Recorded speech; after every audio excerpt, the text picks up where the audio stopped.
La Sociedad Dominica de Medios de Comunicación, Sodomco, presenta A Pensar Más con Rosa María Palacios.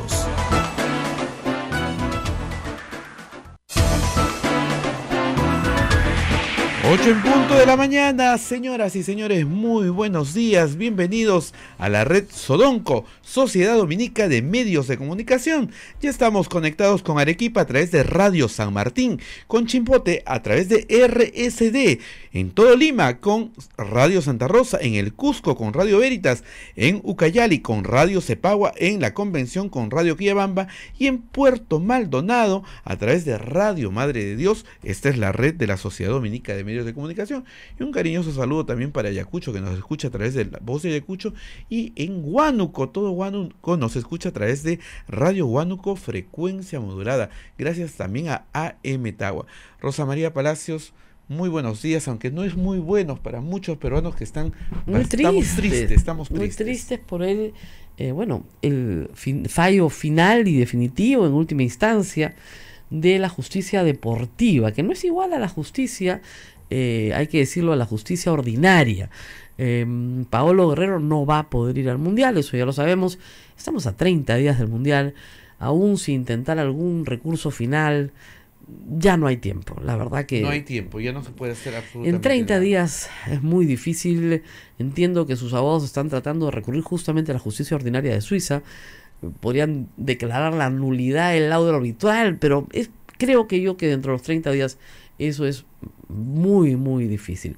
Por lo tanto, hay que hacer, pues, digamos, lo que se hace en estos casos, ¿no? Cuando te falla un jugador, bueno, con mucha tristeza, pero a salir adelante. El Perú tiene que ir a un mundial de todas maneras.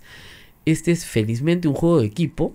El equipo es bueno, por lo menos por lo que todos ustedes me dicen, es un buen equipo que es un equipo, además, que juega como eso equipo. Es importante, que es un equipo. Entonces, falta una pieza fundamental, por supuesto que es fundamental, pero no es el fin del equipo peruano, ¿no? Eso hay que tenerlo bien claro, porque si no, creo que los otros muchachos que están en el equipo se van a sentir más desalentados ahora de lo que están, ¿no? Eso es lo que hay que tratar de hacer, que el equipo no se desanime. Así es. Y también hay que decir una cosa que creo que es importante, ¿no?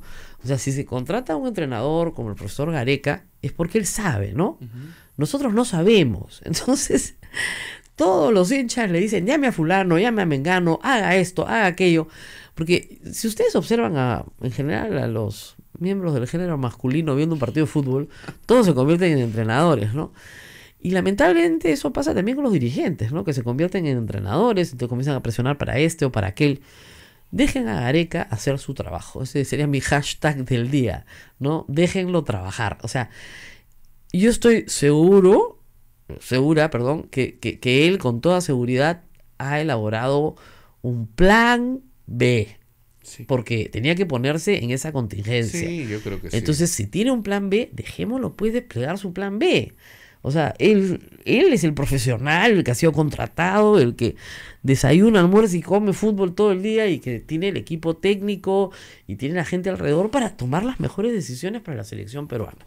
Entonces, en sus manos está qué es lo que debe pasar con la selección de aquí en adelante, y nosotros tenemos que aplaudirlo. Y bueno, en algún momento obviamente toda gestión es criticable, pero no durante el partido, ¿no? O sea, yo siempre digo, bueno, critica la gestión cuando acabe, ¿no? No critiques la gestión cuando, sobre todo, tienen que enfrentar una situación difícil. Así que, primer término, a los demás muchachos, decirles que son buenos y que pueden salir adelante, que efectivamente la pérdida de Guerrero es una tristeza para un campeonato que se nos abría pues después de tantos años, pero que ellos son buenos también, ¿no? Que no es el fin, que no está todo acabado, que es el principio, y que su director técnico, su entrenador, tiene mucha experiencia y va a saber decidir qué es lo mejor para la selección peruana. El Mundial empieza en 30 días. En 30 días. Nos tenemos una persona en el aeropuerto esperando justamente la llegada. Ahorita tenemos al especialista, que es el profesor Moisés Barak, que tiene la gentileza de atendernos. Muy bien, muy buenos días, profesor. Muy buenos días, un gusto de escucharlo. nosotros estábamos hablando de lo que debía hacer un poco el entrenador de aquí para adelante, ¿no? Que a veces, claro, entre la tristeza de lo que ha pasado, no se piensa que también hay un grupo de muchachos convocados que bueno, pueden llegar a sentir que no la van a hacer sin Guerrero, y eso sería fatal para ellos también. ¿Qué debería hacer, digamos, el comando técnico, el entrenador en estos momentos? Yo creo que el profesor Gareca es un técnico que ha mostrado capacidad. Creo que él va a hacer lo mejor por el equipo. Si bien es cierto, hemos perdido un gran jugador, no solo, yo no solamente diría importante, muy importante para el equipo, pero un equipo no está basado en un solo jugador. Entonces, tiene que buscar quién es el jugador que puede ocupar la ubicación de Guerrero, mentalizar a la gente que un equipo no depende de un solo jugador, depende de un conjunto de jugadores. Entonces, el equipo nuestro ha mostrado fecha a fecha que han ido mejorando individualmente casi todos los jugadores. Entonces, esta mejora tiene que ser esa, y hacerle ver que el equipo está en la capacidad de pelear un resultado a cualquier equipo, porque tenemos jugadores que son de valía, y qué mejor que un mundial para mostrar esta capacidad. Entonces, creo que Gareca tiene que hacerle entender a los jugadores que sin Paolo Guerrero también se puede ganar los partidos. Se va a sentir la calidad de Guerrero, sí, porque es un jugador sobresaliente, de una actitud superior al resto, pero que se puede reemplazar, y para ello hay que pensar que el equipo está en la capacidad de poder sacar buenos resultados. Bueno, eso por un lado. Ahora, respecto a la situación de Paolo Guerrero, bueno, es una pena, pero tal vez usted entienda algo mejor que yo. Yo entiendo de leyes y de justicia ordinaria, no entiendo mucho de justicia deportiva, pero hay principios universales del derecho. Y uno de esos principios es la proporcionalidad de la pena. Si el último tribunal, que es el TAS, reconoce que no hay dolo, es decir, que el jugador no ha consumido esta sustancia derivada de la hoja de coca para fines recreativos o para mejorar su desempeño, eso lo reconocen plenamente, por lo menos en la información que tenemos hasta el momento, porque no tenemos la resolución completa. Y la sanción mínima es de 1 a 2 años, lo lógico es que se reduzca del mínimo si es que no ha habido dolo. ¿Por qué no funciona así? Sí, yo creo que a todos nosotros nos ha sorprendido, porque la FIFA inicialmente le puso 6 meses de castigo. Entonces, si hubiera sido los 6 meses, ya Paolo estuviera hábil para jugar. Pero el TAS, que es la parte disciplinaria de la FIFA, que ellos son autónomos, han determinado que sea otra la sanción. Ahora, no especifican ni dicen por qué le han aumentado la sanción. Ahora, no hay un atenuante que se llama que pueda decir que él consumió a un estupefaciente para mejorar su rendimiento. No se ha probado, pero desgraciadamente el TAS es inapelable su sanción. Entonces, eso es lo que no en la justicia ordinaria, eso no se entiende, porque todos somos proclives de error. Claro. Entonces se puede rectificar o corregir un error, pero el TAS no. Pero también acordémonos que el TAS le quitó 3 puntos a Bolivia. Así es. Y esos 3 puntos nos favoreció a nosotros. Sí, dicen que estamos TAS con TAS. Pero el problema es que hay que esperar a ver que más adelante, si uno intentara una apelación, a ver si se puede cambiar, aunque es muy difícil que el TAS dé marcha atrás a una sanción. Ahora, pero hay que intentar. A futuro hay un comunicado de la federación, o sea, de los profesionales de la FIFA, del FIPRO, que son los jugadores y sus agentes y sus representantes, señalando que, digamos, las reglas de antidopaje se han revisado ya 5 o 6 veces en los últimos años. Cada vez son más estrictas, pero cada vez son más disparatadas, si se quiere, de alguna manera. Es decir, el mero hecho de dar positivo en una prueba no puede ser considerado como punible si es que no se consideran las circunstancias. Entonces parece ser que ahí hay un tema que abre probablemente el debate a futuro sobre si estas reglas. Yo entiendo la preocupación, obviamente, de cualquier asociación deportiva por evitar el dopaje en la participación de sus atletas, pero las reglas tienen que tener, digamos, además de ser rigurosas, tienen que tener algún sentido, y estas aparentemente no hacen sentido para los propios profesionales del fútbol. ¿Hay un debate abierto, usted cree, a futuro sobre este tema? Sí, yo creo que sí. No se puede medir a todos con las mismas vara. Hay que ver los antecedentes. Hay gente que tiene antecedentes pues de cometer faltas. Guerrero nunca en su vida ha tenido una sanción por haber consumido drogas. Nunca en su vida se le ha vinculado con algo doloso. Él es uno de los jugadores ejemplares que hay en el fútbol. Entonces, todo eso tiene que tomarse en consideración. Es igual que la justicia, cuando castiga a alguien que ya tiene antecedentes, a alguien que es inocente, no se le puede medir con la misma vara. Al que ya tiene antecedentes quiere decir que es un tipo que ya varias veces ha cometido esos mismos errores. En cambio, uno que no tiene antecedentes, que por primera vez, o que en forma casual. Porque a él se le está sancionando porque consumió un té que le sirvió un mayordomo en un hotel. Claro. Entonces, hay que ver sus antecedentes. Él no tiene antecedentes de consumir ninguna droga.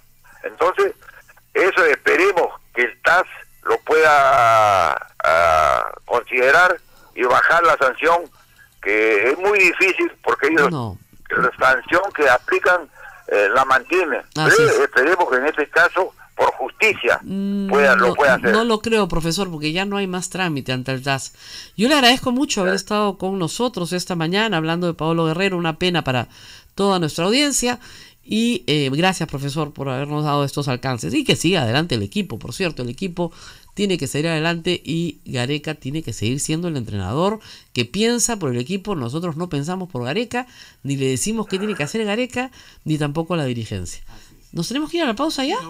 Que nos atendió a través de la línea telefónica, y nos vamos a la pausa porque tenemos la segunda parte de la entrevista con Ollanta Humala. Pero déjenme decir 2 cositas nada más para que les quede claro, ya, de temas jurídicos que están todos muy confundidos. En la justicia ordinaria, la carga de la prueba la tiene el fiscal. El fiscal te acusa, ¿no es cierto? Y tú tienes que esperar que él te acuse y defenderte. En la justicia deportiva, la carga de la prueba la tiene el jugador. Él ya está acusado. El mero hecho de que aparezca el metabolito de benzoigonanina, que es complicadísimo, implica que hay, ¿no es cierto?, rastros de un derivado de la hoja de coca. Ahora, en la prueba, esa es la prueba, como se dice, cualitativa, o sea, está. En la cuantitativa es evidente que no ha habido un consumo ni habitual, ni recreativo, ni para mejorar el desempeño. La FIFA lo reconoce y TAS lo reconoce, ¿ok? Entonces, él tiene que defenderse. No lo puede defender su federación. Hay mucha gente que dice, ¿por qué no ha ido a la federación? Porque no puede. Tiene que ir el jugador solo, con sus abogados que él contrata. Porque esas son las reglas del juego. Así está establecido en los reglamentos FIFA. O sea, va solo y él tiene que probar su inocencia. Lo cual es dificilísimo en derecho, es la prueba del diablo. Pero lo que ha probado, por lo menos, es que no hubo dolo alguno. Si hubo negligencia, y ahí viene la discusión, en las teorías de la negligencia, y por eso yo quiero ver la resolución completa, tú eres negligente cuando, por ejemplo, tú cruzas la pista, ¿no es cierto? Cuando el semáforo no te está dando a ti, ¿no es cierto?, la opción de cruzar, vienen un montón de carros y cruzas por en medio de la calle. Negligente, te atropellan, negligente. Pero si tú te paras en el crucero peatonal, esperas que la luz te dé pase y cruzas por el crucero peatonal y te atropellan, el negligente no ha sido tú. ¿Se dan cuenta de la diferencia? Igual, si Paolo Guerrero se hubiera ido al mercado, donde su prima a comerse un caldo, ¿no? Y al lado la tía hace moliente con hoja de coca, ¿no es cierto? Tempranito en la mañana porque le da fuerza, ¿ya? Eso es una negligencia. No hay dolo, porque el señor no quería tomar nada que tuviera mate de coca, pero es una negligencia. Pero no hizo eso.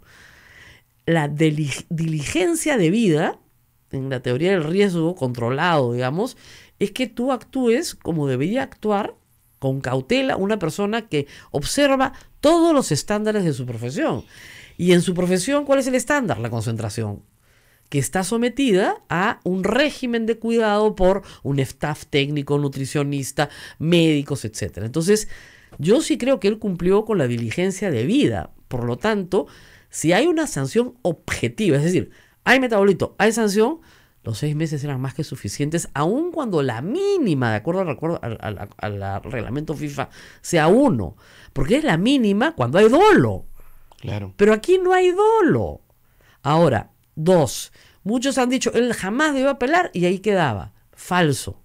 Falso. Porque la Asociación Mundial Antidopaje iba a apelar de todas maneras.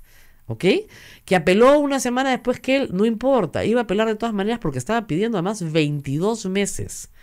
Si él no participaba en el proceso, ¿no es cierto? Porque él no participaba en el proceso, no iba a tener posibilidad de defenderse. Por lo tanto, le clavaban los 22 meses. Entonces, sus abogados han logrado 14, porque si no, le ponían los 22 meses por seguir este consejito. Que le funcionó al Chorrillano Palacio, sí, en otra época, con otras reglas. Hoy las reglas son muchísimo más severas. Fíjense ustedes lo que le pasó a nuestra maratonista, ¿no es cierto? A Gladys Tejeda, una mujer que no tiene ninguna duda sobre su sobriedad, sobre su entrenamiento físico, sobre su talento. Felizmente el Comité Olímpico Peruano logró interceder por ella. Le habían dado un medicamento autorizado por su médico y le quitaron la medalla de oro que ganó los Panamericanos con 700 metros de diferencia. Se la quitaron y ella no había hecho nada incorrecto. Entonces, digamos, hay que revisar estas normas antidopaje, creo, porque yo entiendo que el caso ruso, que ha sido muy dramático, y otros más, han movilizado a todas las instancias deportivas mundiales, olímpicas, y a las federaciones y a las asociaciones mundiales de deporte a ser más estrictos. Y está muy bien, pero no en estos casos, pues, ¿no es cierto?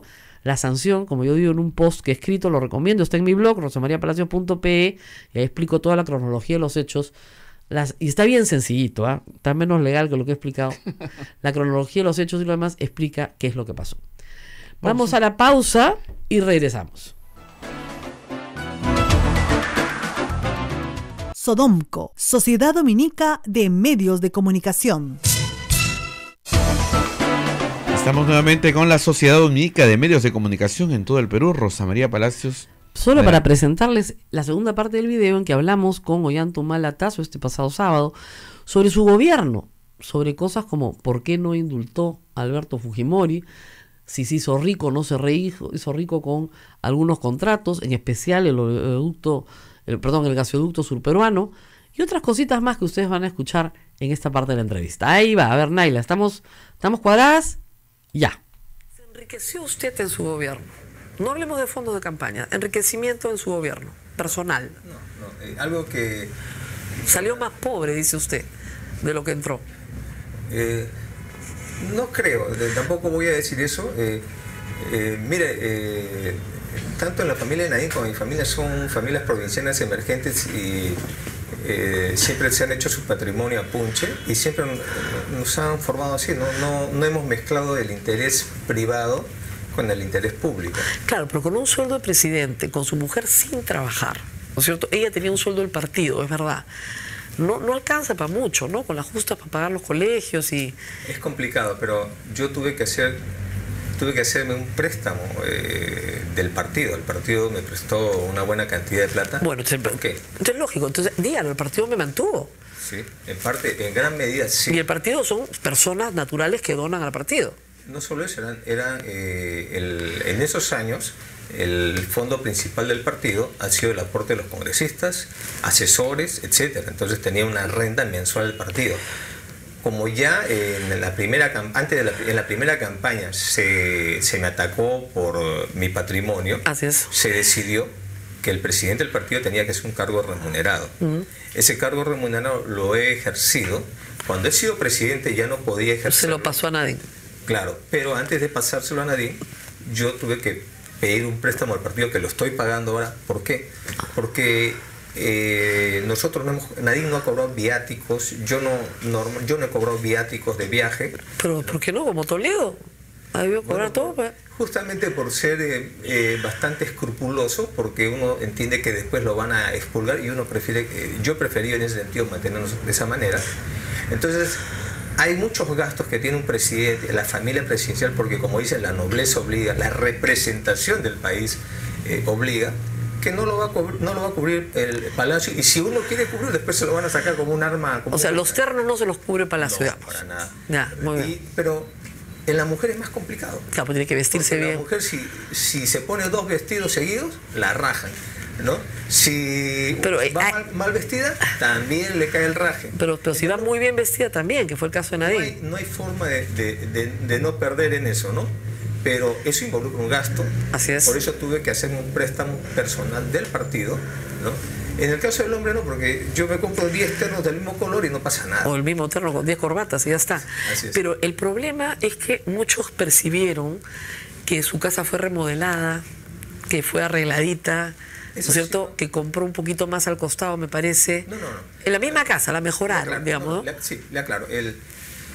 La casa de mis suegros Así es. es donde en estos momentos, producto de la incautación de mi casa, estamos viviendo. Así es. La casa del costado es de un amigo, familia de cariño de los suegros de Nadine y de Nadine, que la ofreció cuando estábamos en Europa. Se lo ofreció a mi suegro y nos permitió la oferta y la compramos. Así es. Porque él quería irse de allá porque su familia está en Europa. Muy bien. Entonces quiso venderle y la vendió en $160,000. Un buen precio. Que lo compramos.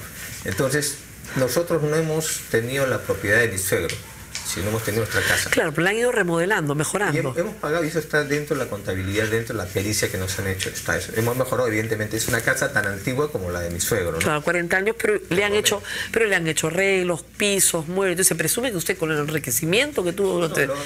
Ahí hay muchas cosas que... Son mitos, te pero... agradezco que me preguntes, pero... O sea, he sido presidente del Perú, pero tengo que estar contestando estas cosas. Pero si es necesario, la gran parte de los muebles fue el regalo de boda de mi suegro. Y están los papeles, ¿no? El viaje de bodas fue con apoyo de mis hermanos también. Bueno, pero eso ya Estuve en Europa. era muy joven en esa época. Pero digamos, ya cuando fue presidente, o sea, yo sé que estas preguntas pueden ser molestas, pero eso es lo que está haciendo la Fiscalía.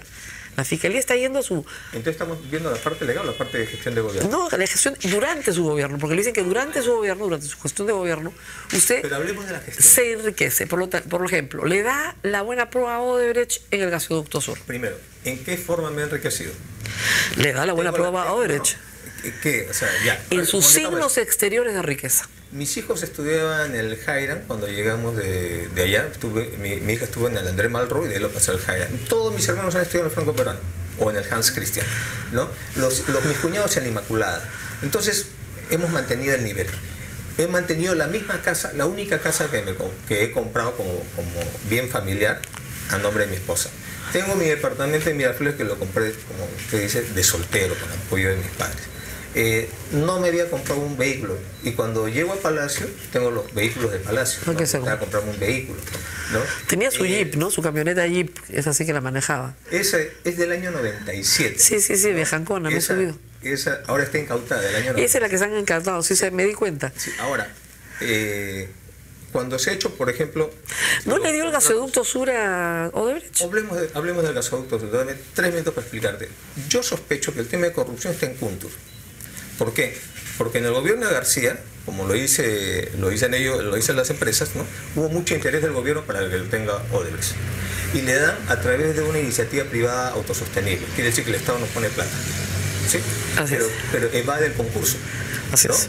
Y normalmente las iniciativas privadas autosostenibles, autofinanciadas, se hacen donde no hay interés de mercado. O sea, hacer el mantenimiento de un puente a 5.000 metros de altura, ¿no? Pero un megaproyecto de miles de millones de dólares, que entre como una iniciativa privada y que después en mi gobierno lo pasen a hacer una APP, porque nos piden plata, nos piden 1.300 millones de dólares a cambio de un paquete de 18% creo de acciones para Petroperú, ¿no? Eso me pareció sospechoso. Y nos presentan un informe de factibilidad supuestamente acabado, y cuando entramos a revisar eso, no estaba acabado. Para darle un ejemplo, el trazo del ducto lo habían hecho en escritorio, o sea, no se habían dado el trabajo de ir al terreno a hacer el trazo del ducto. Además, no tenía en cuenta el ducto de los líquidos. Bueno, ok, pero se va a un concurso y el concurso lo gana Odebrecht. Obligamos a concursar a todos. Con postor único. No fue postor único, postularon 3, es como una carrera, como en una maratón, sí, ¿no? Fueron quedando. Uno se quedó 100 metros antes de la meta, ¿no? Y además, la acusación, y le implican a Nadine, es que se quedó 100 metros antes de la meta por órdenes de Palacio. No, eso es absurdo. ¿Quién lo dice? Hay que ver, me gustaría que me preguntes eso también. Pero además, hay que ¿quién lo dice? A ver. Hay que señalar que se puso la cláusula anticorrupción. Primera vez en la historia del Perú que se pone una cláusula anticorrupción, que quiere decir que si yo descubro que la empresa ha cometido algún delito, se le interviene todos sus activos. Ese contrato ahora es nulo porque ya simplemente no se pudo, por razones de viabilidad económica, seguir adelante con él. Ahí viene el tema, de que la empresa, el proyecto se paraliza por insolvencia de la empresa. La empresa, antes de dejar el gobierno, nos pide flexibilizar el marco del mercado de capitales, que quería bancos de otro nivel, de un subnivel. Y no le aceptamos eso. Y por eso la empresa, al final de cuentas, paralizó. Y yo creo que el gobierno, recomiendo al gobierno retomar el tema, porque eso es una necesidad para toda la macro. Esa es la única anotación que tengo de cohecho, digamos, posible. No hay ninguna otra, eso es verdad. En ese sentido, ¿verdad? Pero usted se peleó con todo el mundo en su gobierno. Se peleó con la izquierda. Se peleó con Javier Díaz Canseco, y muchos lo culpan, digamos, de haber causado un daño irreparable a su vida, porque en el Congreso lo persiguieron los nacionalistas hasta suspender los 120 días. Se peleó con sus ministros, con sus primeros ministros. Se peleó con sus congresistas. Y por último, se peleó hasta con su candidato presidencial del 2016. Se quedó solo. ¿No confía en nadie? ¿Cómo que no? Primero, el Partido Nacionalista ha nacido, no tiene mellizos, o sea, ha nacido solito, ¿no? Así como yo he nacido solo, no tengo mellizos, así también nació el partido. La ideología nacionalista, ¿no? Ha tenido, y es una ideología potente, que en menos de un año logró catapultar al partido como uno de los partidos con opción a ser gobierno. En ese momento nosotros teníamos una serie de carencias, nos faltaban cuadros, ¿no? Y abrimos las puertas a nuestros primos hermanos, que es la izquierda. Bueno, les fue pésimo en el 2006, se les fue la mitad de UPP, se les fueron. Debió haber aprendido la elección, pero no la aprendió. En 2011 metió la misma gente al Congreso y se le fue la mitad. Y después que se le fue casi todos.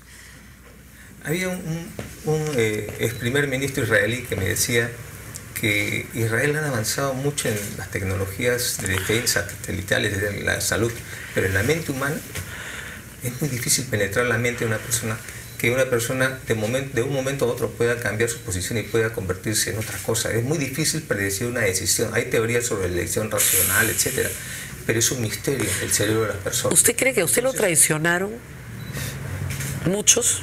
Yo creo que sí.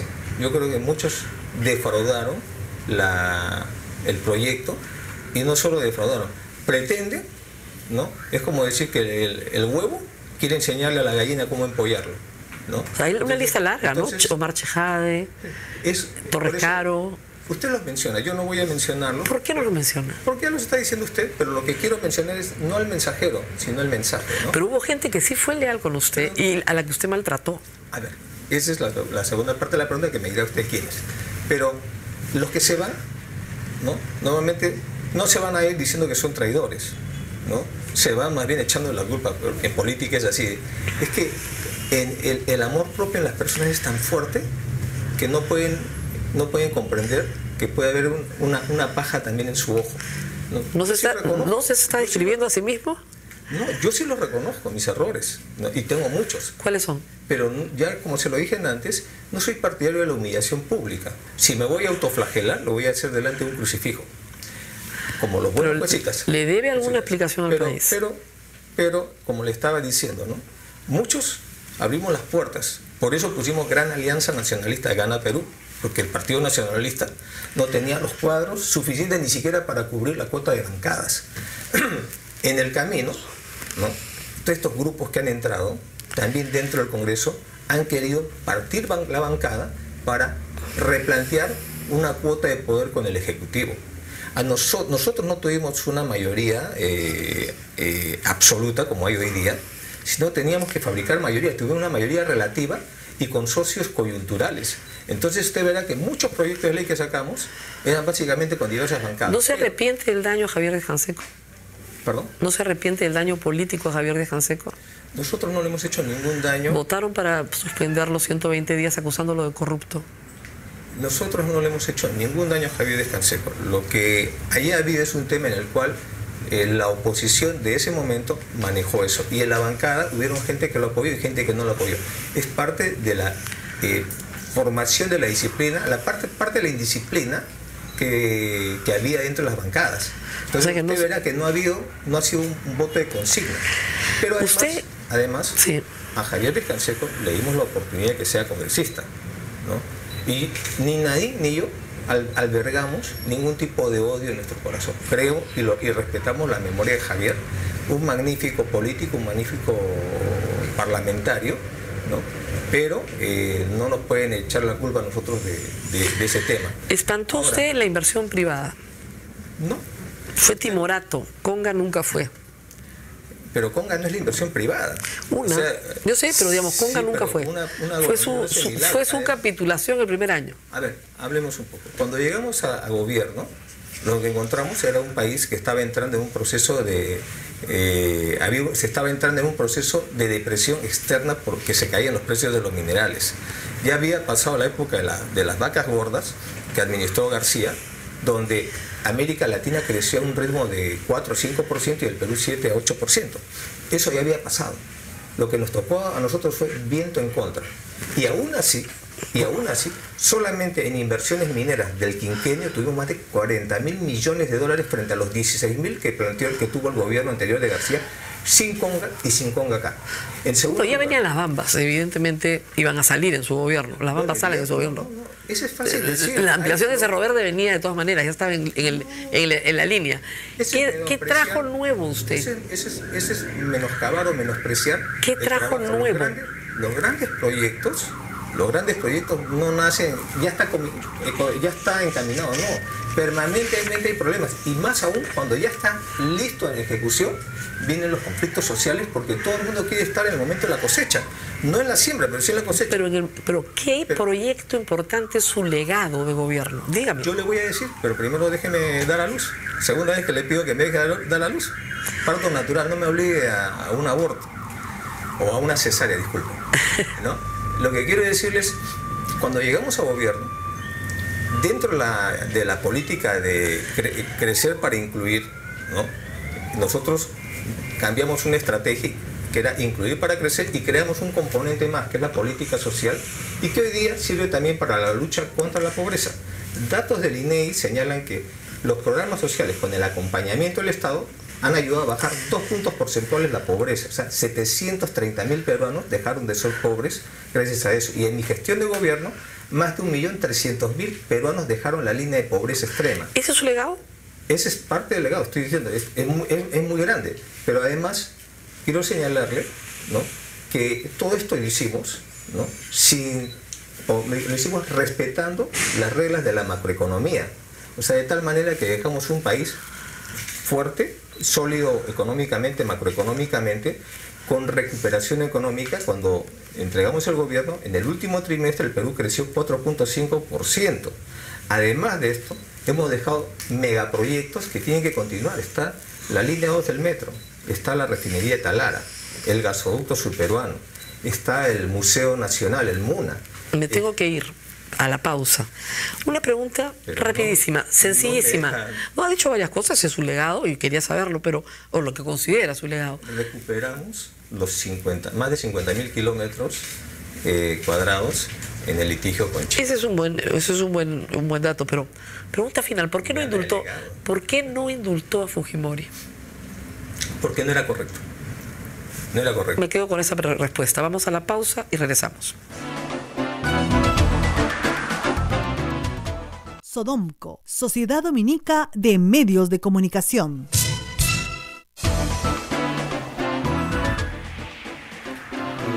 Sí. Para terminar el bloque que me has cortado. Su legado, porque quería hablar de más cosas. Sí, yo creo que el tema del Sistema Nacional de Becas que creamos, 100.000 becas, la longitudinal de la sierra, el Plan Esperanza, ¿no?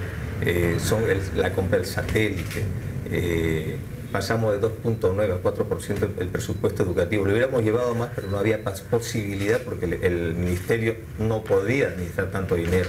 Los programas, más de 30 programas sociales, muchos con certificación internacional. Nadie le discute sus programas sociales. Lo que le discuten es el estancamiento de la economía. Mira, el estancamiento de la economía viene también porque las externalidades son fundamentales. El Perú vive de la venta de minerales y hubo una depresión. Los precios de los minerales se cayeron un 30%. Por esos proyectos como Quellaveco, que ya estaba con licencia social, la empresa no invirtió y no lo sacó adelante. Otros proyectos como Conga, Tía María, son proyectos que no le pueden echar la culpa al Estado, es un problema de los privados, que han tenido una mala relación, se han portado pésimo con las poblaciones y quieren que el Estado venga a solucionar ese problema. Ahí ha sido un problema, ¿no? Entendemos. Por parte del sector de izquierda también, ¿no? La modernización de la Fuerza Armada, las previsiones que tomamos para el niño costero. ¿Qué hubiera pasado si no hubiéramos comprado el buque logístico, los helicópteros, los camiones de transporte, aviones de transporte de carga? ¿Qué hubiera hecho este gobierno con el niño costero? Nadie se preocupó de esas cosas. Hasta nos hemos preocupado de comprarles patrulleros a la policía, helicópteros nuevos, todo de calidad. Yo no he comprado maquinarias, bambas, nada de esas cosas. He comprado lo mejor para... Vamos a parar ahí. Muy bien. Su prisión. ¿Cambia la prisión a las personas? ¿Las marca? Todo cambia. Yo creo que en el refrán que dice nadie puede bañarse 2 veces en el mismo río. En la prisión preventiva, abusiva, ¿no?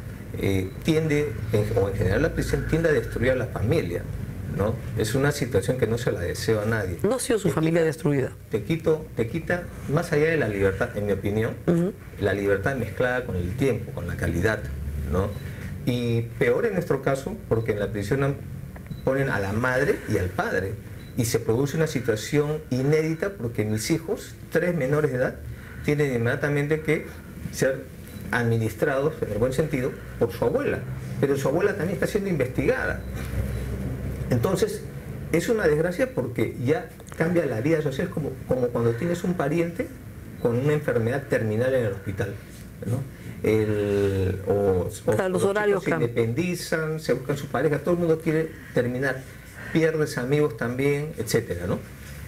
Pero en nuestro caso ha sido al revés, se ha consolidado la familia. Yo he visto a mis hijos, a mis hijas con sus bracitos, con los sellos, ¿no? Mi hijo venía los días sábados a verme a mí y mis hijas tenían que ir en la visita de mujeres los sábados. El domingo mi hijo tenía que ir un poco tarde para no estar presente en la cola y escuchar todas las palabrotas que se dicen en las colas. Los hombres, ¿no? Cuando entran en la visita de hombres. Así es, ese es traumático, que los revisen. Menores de edad que tienen que revisarlos, ¿no? Palparlos, digamos. Así es, ¿no? Yo agradezco en ese sentido, ¿no?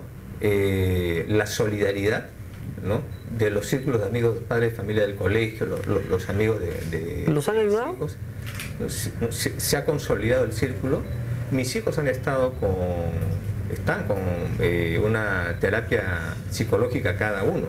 El daño que se ha hecho es irreparable. No puedo cuantificarlo ahora, eso se va a ver. Pero digamos, en su caso lo metieron a una prisión solo, que es una cosa muy rara. Ha pasado muchas horas de soledad. Tiene que haber tenido tiempo para pensar, ¿por qué estoy metido acá? ¿Qué he hecho para merecer esto? ¿Por qué estoy acá? ¿Por qué estaba metido usted en la cárcel? Yo creo que con Nadine somos víctimas de las viejas prácticas montesinistas, que es la aplicación del terrorismo político, del terror político, que a través de funcionarios de instituciones te aplican todos los mecanismos para tratar de destruirte. En el pasado empleaban la SUNAT, etc. Hoy día, con sospechas, nos han quitado nuestra libertad por prácticamente 10 meses. Es ¿cómo podemos enfrentar nosotros un proceso de investigación si no tengo una comunicación segura con mi esposa? O sea, que usted cree que esto corresponde a una conspiración política en su contra. Yo creo que esto es parte de Dirigida, intereses que van más allá. ¿dirigida por quiénes? Que van más allá de un fiscal o de un juez. Dirigida, después de eso, ¿dirigida por Alan García? Mire, son los momentos de mayor lucidez que le he visto cuando usted me dice esto, ¿no? Porque evidentemente un juez y un fiscal no tendría la capacidad ¿Por de qué esto. no se defendió usted, de haberlo pensado en la cárcel, de Alan García cuando hablaba de la reelección conyugal y la reelección conyugal y usted no lo quería responder? Lo tuvo loco 3 años con la reelección conyugal y eso lo destruyó políticamente. ¿Por qué no le respondió? Yo creo que fue un error, no haber frenado ese tema, porque en la coyuntura creíamos que no había que darle importancia y ahora nos damos cuenta de que eso, inclusive este señor ni siquiera es el creador, esto viene de intereses económicos que estaban acostumbrados a gobernar el país con el presidente y en nuestro caso no, nosotros no permitimos que los empresarios cogobiernen con nosotros.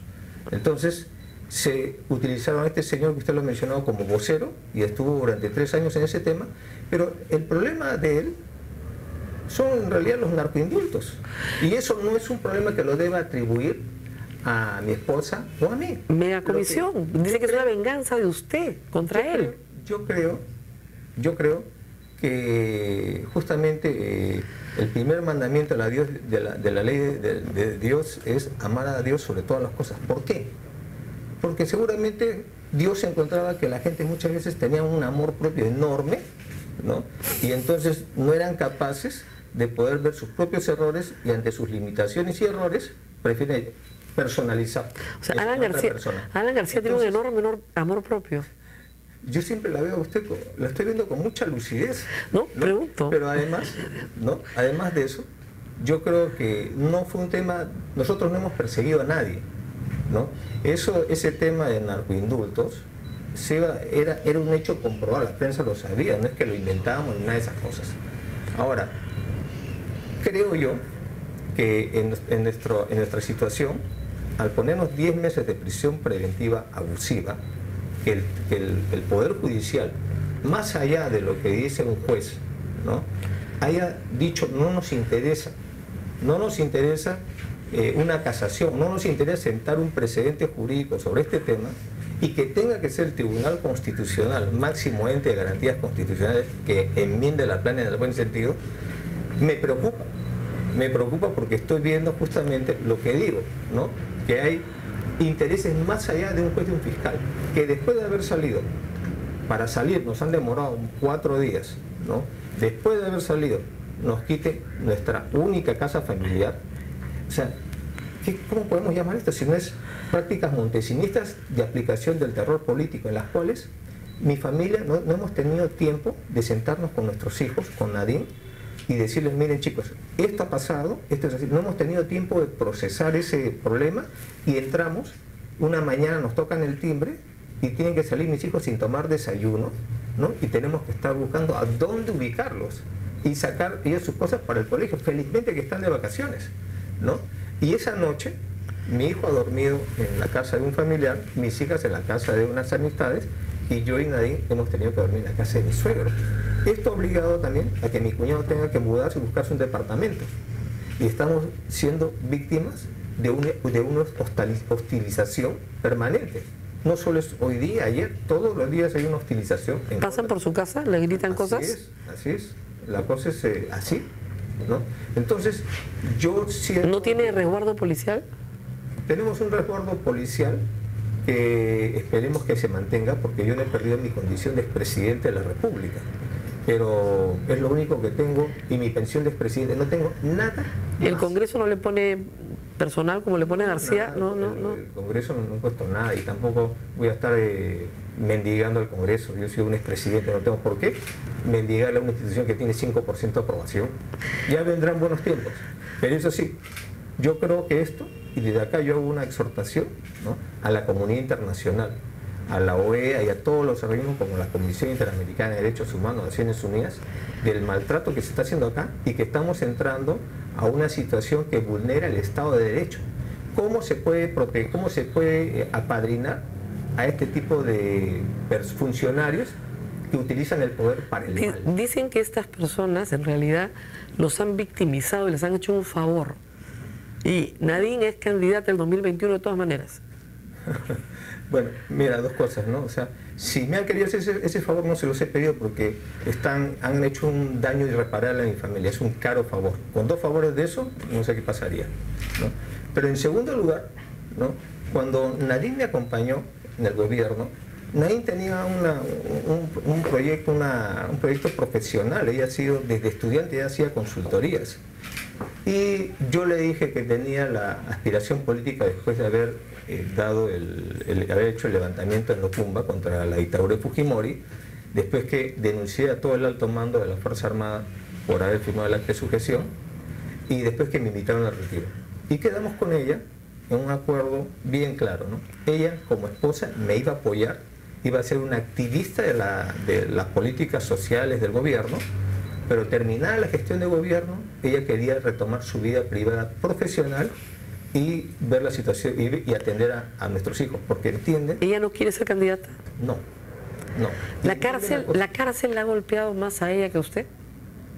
Porque ella no ha aparecido, salvo para criticar la medida de incautación, pero... Nadine es fuerte y entiende, justamente para no dar el discurso a estos eternos enemigos que tenemos, ¿no?, de victimización, porque no nos estamos victimizando, hemos preferido que mejor salgo yo a hablar, porque para que no lo tomen por el lado de la victimización.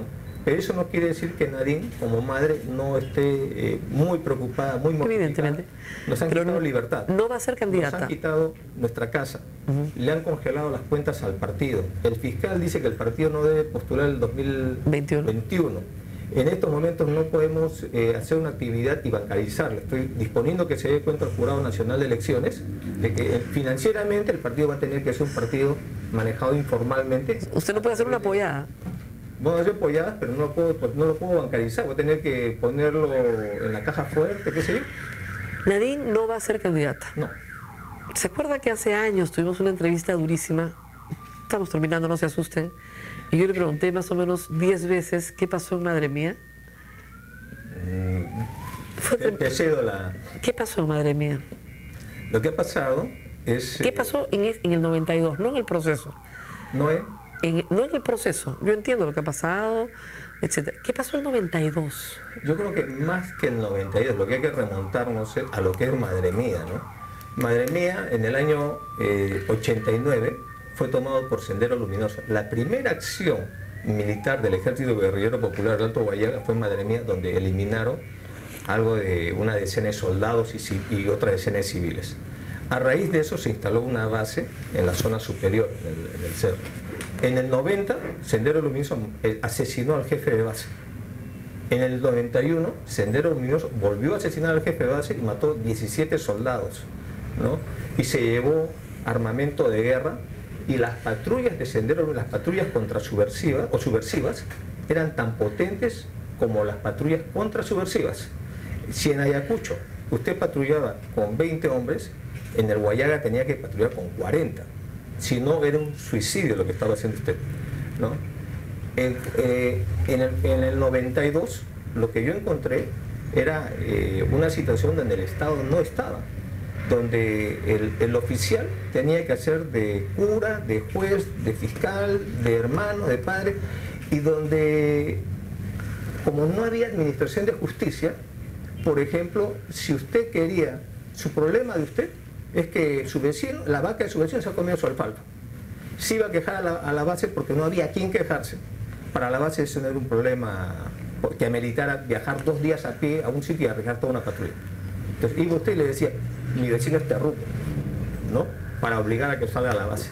Salía a la base y lo emboscaban, ¿no? Fue una situación de guerra, y sobre eso, en el primer gobierno de Alan García y en el gobierno de Fujimori, se dictó un manual, el MD41-7, donde se dispone la eliminación física de la organización política administrativa de Sendero Luminoso. Esa era la situación. Sobre eso yo no lo acepté y lo denuncié. Y después por eso me quitaron el mando de tropa y me internaron en el hospital militar para quitarme el mando de tropa, me pusieron en el pabellón de tuberculosis. Me tuvieron 3 meses metido ahí por haber denunciado esa situación, ¿no? Yo no he violado los derechos humanos, yo he trabajado con honor y de manera correcta. Lo que pasa es que de allí, cuando soy conocido como personaje al haber hecho el levantamiento militar, no tengo ninguna denuncia, tampoco tengo ninguna denuncia en la Comisión de la Verdad. A mí no me han denunciado.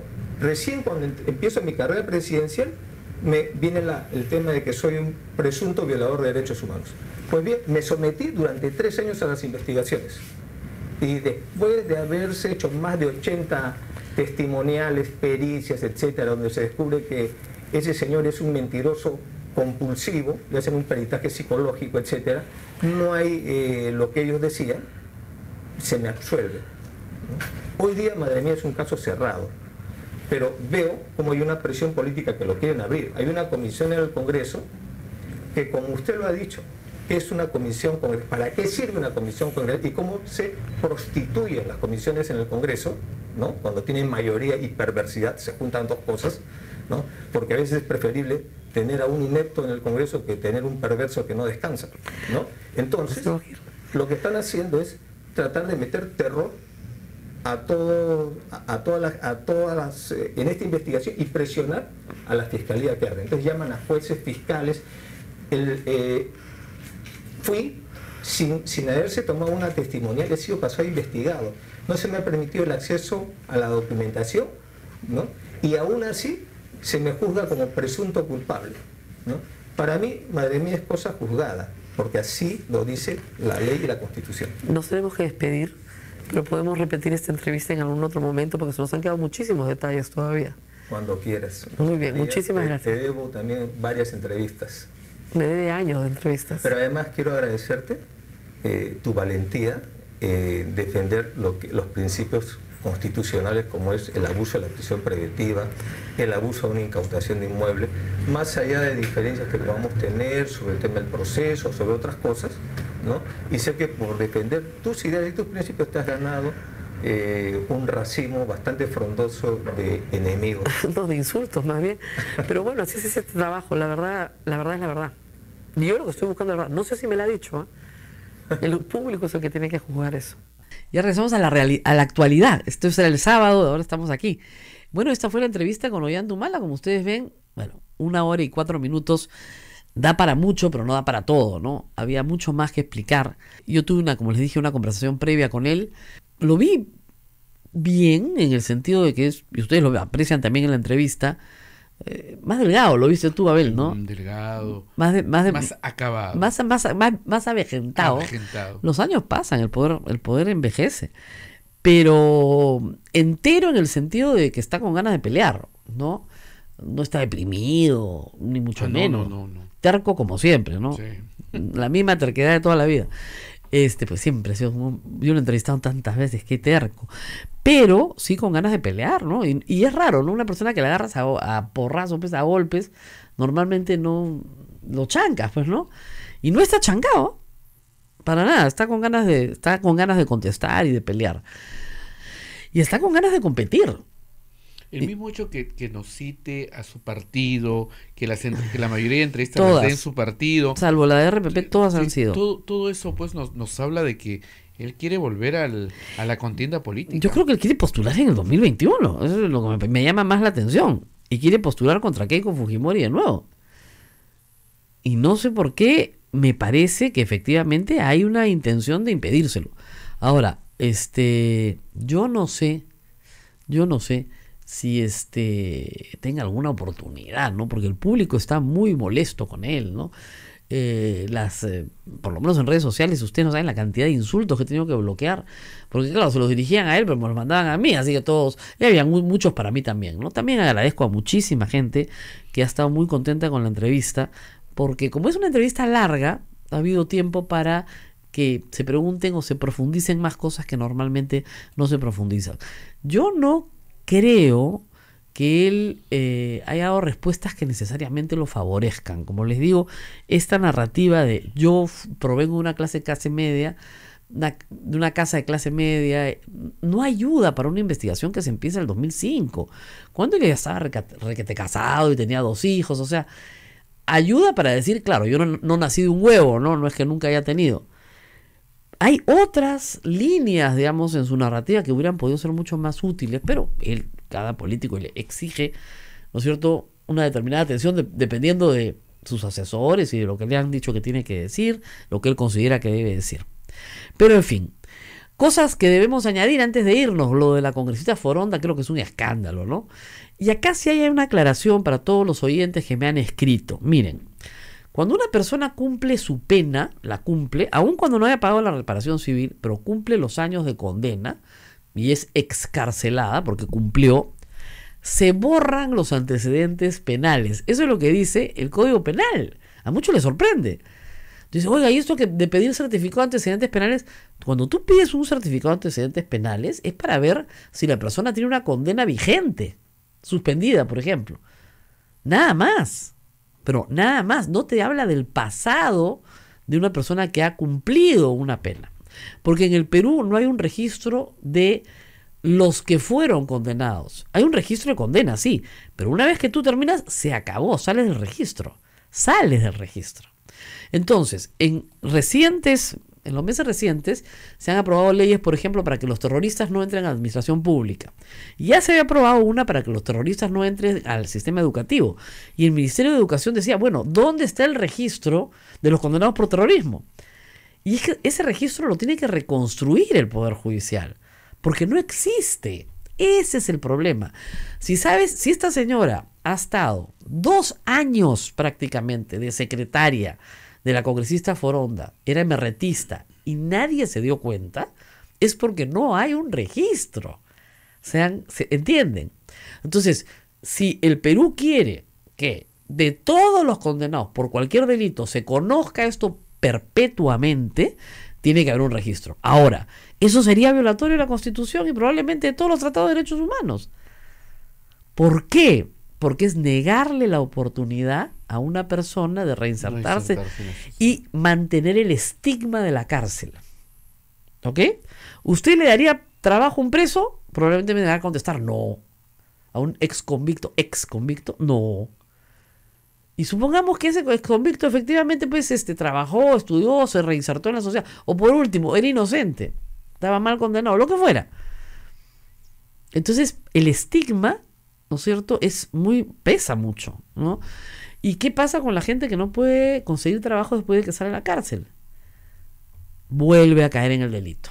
Y es lo que no quiere la sociedad. La sociedad quiere que la persona que ha salido de la cárcel trabaje honradamente, se gane la vida, forme su familia, haga su proyecto de vida, etcétera, ¿no es cierto? Entonces, ahí hay una ponderación, digamos, de derechos que el Congreso creo que no está discutiendo y que nosotros como ciudadanos tenemos que entender. ¿Hay el derecho de nosotros de protegernos de una persona que creemos que puede volver a delinquir? Sí. ¿Hay el derecho de la persona de reinsertarse en la sociedad? Sí. ¿Cuál pesa más? Entonces algunos dirán, para algunos delitos. Pero yo no sé. O sea, yo creo que todos los violadores sexuales en algunos países del mundo, ¿no es cierto?, están en una situación de señalamiento. El estigma es permanente. En Estados Unidos, en algunos estados, muchos, cuando un sexual offender, alguien que ha cometido algún delito de implicancia sexual, alguno, ¿no?, sale de la cárcel y se va a mudar a un lugar, tienen que notificarle a todos los vecinos que se está mudando a ese lugar. Y los vecinos salen a protestar porque no quieren que en su barrio viva un violador de niños. ¿Y dónde viven entonces? Bueno, terminan mudándose a zonas donde están viviendo todos juntos. En ciudades más grandes, ¿no? Pero a pueblos pequeños no pueden ir, el pueblo entero sale disparado, va a echarlos. Les pintan la casa, llaman al sheriff, o sea, hay una hostilización permanente. Porque presumen que ese sujeto va a volver a hacer lo mismo. Ahora, se le avisa para que los niños no se acerquen a esa casa, etcétera, etcétera, ¿no? Pero de todas maneras hay una disyuntiva jurídica compleja. No es fácil. O sea, hay que pesar en una mano el derecho de nosotros de protegernos como sociedad de un posible reincidente, versus el derecho de un ex convicto de arreglar su vida sin el estigma de la cárcel. Entonces, efectivamente, esta MRTista tiene derecho a trabajar. Lo que todos decimos es, mira, si no ha pagado la reparación civil siquiera, y aunque la hubiera pagado, no es el Congreso de la República el lugar donde tiene que trabajar. O sea, por principio, nos repele a todos, ¿no? O sea, hay que busque una ocupación, ¿no? Pero no ahí. Y la congresista Foronda, teniendo un abanico de personas a las que puede contratar, no puede contratar a una persona ex convicta del MRTA, porque el estigma de la cárcel se le pega a ella, quiera o no. Quiera o no.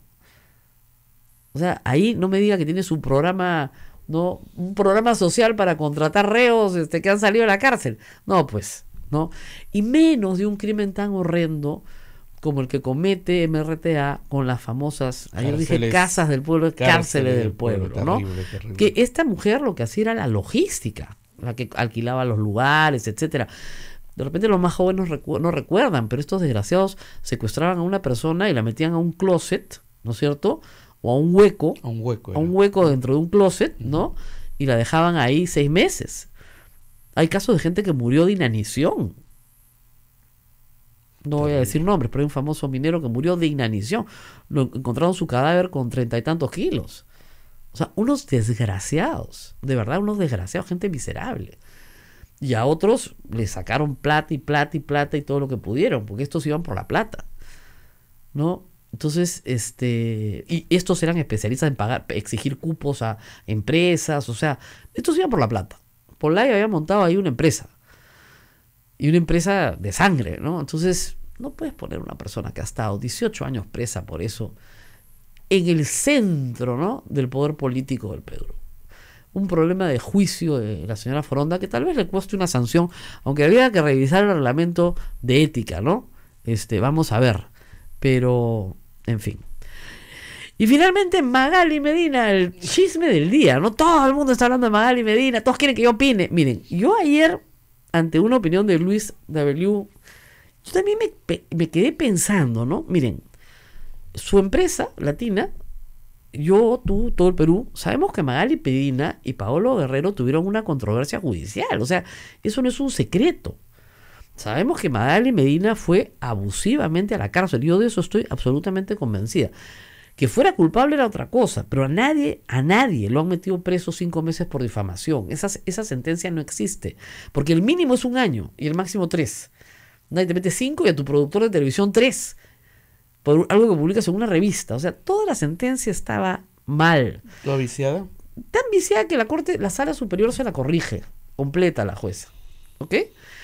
Y la jueza estuvo en una reunión social con la madre de Paolo Guerrero, eso se probó. Entonces, ahí habían varias sospechas de que no había actuado con rectitud. Por lo menos sospechas de Magali Medina. En todo caso, la condenaron y cumplió su condena, pagó todo lo que la señora quería que le paguen, leyeron todas las modificaciones, pero toda la discusión, en el caso de Paolo Guerrero, en ese momento fue la hora de la salida. ¿Ok? Él decía que eran las 8 de la noche y ella decía que eran las 2 de la mañana. Pero lo cierto es que al día siguiente había un partido de fútbol y él no estaba en su concentración, con permiso o sin permiso, pero no estaba en su concentración. Y como la gente odia a Magali Medina, porque se hace odiar, pues la pobre, no tiene sus méritos, entonces evidentemente le daban la razón a él, pero él estaba fuera de su concentración y el día siguiente hubo partido con Brasil y jugó pésimo. Igual la condenaron. Entonces ella siente que fue a prisión injustamente. Entonces ayer me dicen en el canal, no lo he escuchado, un comentario horroroso, pues así burlándose, qué sé yo, y la empresa decide votarla, suspenderla, aun cuando todos sabemos que después del Mundial se arreglará su situación. Ahora, ella ya venía con problemas de rating, ¿ya? Entonces yo creo que han usado esto como una excusa, porque si no la estarían votando por una opinión que la empresa conocía perfectamente antes de ser contratada. O sea, perfectamente, es público y notorio. Si tú conoces la opinión de una persona y la pones al aire y la contratas para que dé opiniones, porque es un programa de chismes, pero de opinión, tú no la puedes castigar por dar una opinión. Eso para mí es un castigo a la libertad de expresión. No me gusta la expresión.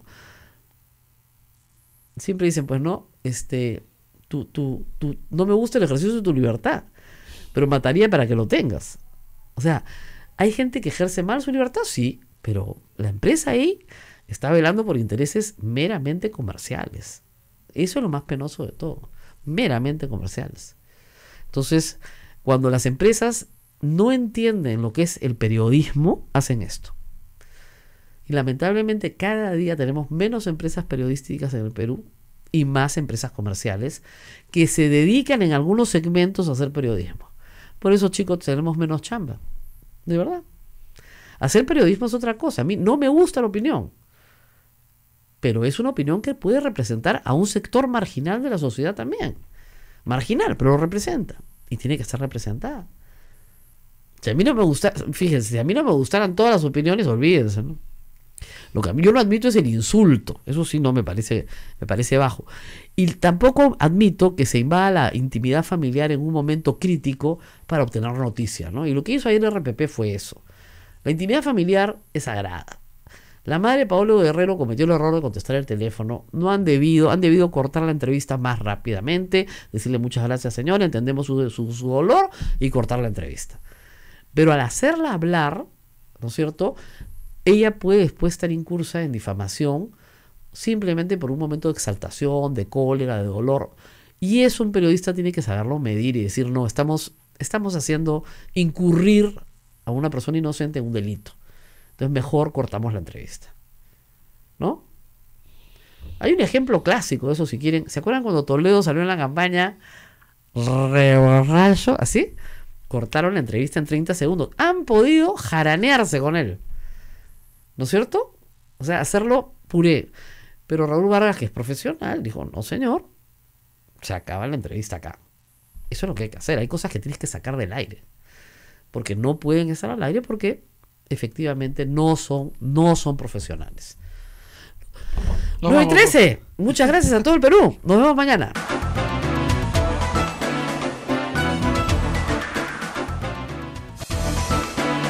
Hasta aquí, A Pensar Más con Rosa María Palacios.